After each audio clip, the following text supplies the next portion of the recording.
Just finished our second class. I loved it. Honestly, I could go twice a week and be very happy. We got there and there were like 9 other dogs. One guy was trying to get his dog to greet every other dog, and I had to say, oh no, I'm so sorry, we're not doing on-leash greetings. So that happened. And then we started the class again, walking around in a circle. Right now, Vigo just has a flat collar. And when we're doing like loose leash walking, it's fine. But in this class where he needs to be next to me, it's not so fine. Trainer recommended a front clip harness. So I'm going to investigate getting one of those for the next class that we go. We walked around in a circle and then she said, okay, everyone, let's take the dogs outside. Now, bear in mind, this is like 10:50 in Miami, so it's hot. And Vigo did 1 lap outside and then sat down and went on strike. And he was like, you know what? I'm not about this life. I'm in my rebellious era and I'm not going to walk in the heat. It makes me a little nervous that some of the dogs seem very reactive. And there was definitely a moment in a class where I thought, is this setting bad examples with him? Because I thought that we'd go to these classes and he'd have the opportunity to experience being around other dogs and not playing. But what I didn't consider is that, especially at this level 1, everyone is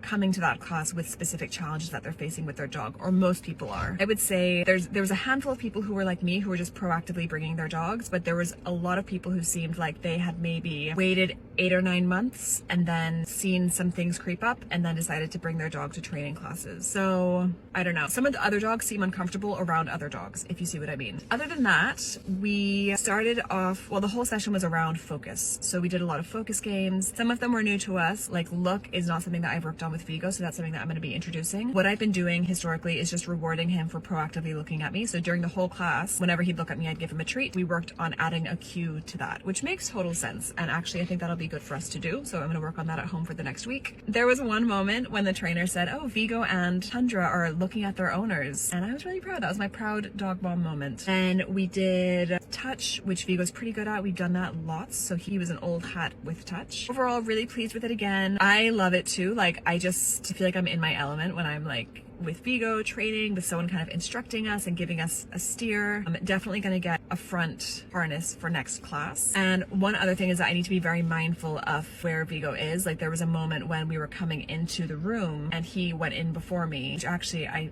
the thing is, it's hard to exert boundary lessons in this environment because there's dogs behind you and dogs in front of you and dogs all over the place. So he kind of walked in front of me and there was a dog in there that was not happy to have Vigo in his face, and she kind of barked in his face and kind of snapped at him. I also really feel for people who have dogs that are super reactive. There were 2 or 3 dogs there that were like barking and lunging and like would not settle, and I really feel for their owners. I was proud of Vigo in that sense because even though he did have his moments of being excitable and distracted, he overall, I would say, was pretty focused and relaxed because we've done neutrality training before, which I don't know if that played into it. I think it did.